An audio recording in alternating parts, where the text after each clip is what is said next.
కర్ణాటక రాజధాని బెంగళూరులో జరిగిన బాంబు పేలుడు ఘటన ఉగ్రదాడి అన్న అనుమానాలకు బలం చేకూరుతోంది.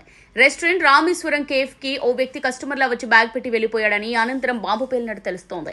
30 ఏళ్లలోపు వయసు వ్యక్తి కేఫ్ లోని హ్యాండ్ వాష్ వద్ద ఉన్న చెత్తబుట్టలో ఒక బ్యాగు పడేసి వెళ్లినట్టు అక్కడి సీసీటీవీ ఫుటేజ్ లో కనిపించింది. అత్యాధునిక పేలుడు పదార్థమైన ఐఈడీ వల్లే ఈ పేలుడు సంభవించిందని బాంబు నిర్వీర్య బలగాలు, ఫోరెన్సిక్ ల్యాబొరేటరీ, జాతీయ దర్యాప్తు సంస్థ బృందాలు ఒక ప్రాథమిక అంచనాకు వచ్చాయి.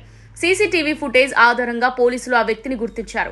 టోకెన్ కౌంటర్ వద్ద రవ్వ ఇడ్లీ ఆర్డర్ చేసిన ఆ వ్యక్తి తర్వాత తినకుండా వెళ్లిపోయినట్టు సీసీటీవీలో రికార్డైంది. పోయే ముందు ఒక బ్యాగ్ను అక్కడ హ్యాండ్ వాష్ దగ్గర చెత్తబుట్టలో పడేసినట్టు కనిపిస్తోంది.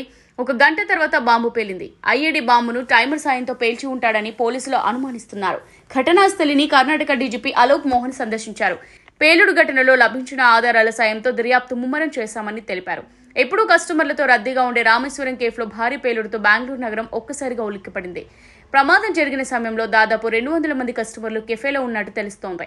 ఈ ఘటనలో కెఫే సిబ్బంది సహా దాదాపు 10 మంది గాయపడినట్టు తెలుస్తోంది.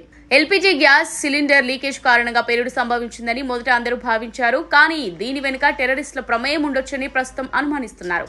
నిందితుడిని పట్టుకుని విచారించిన తర్వాతే పూర్తి వివరాలు వెల్లడి కానున్నాయని అధికారులు చెబుతున్నారు.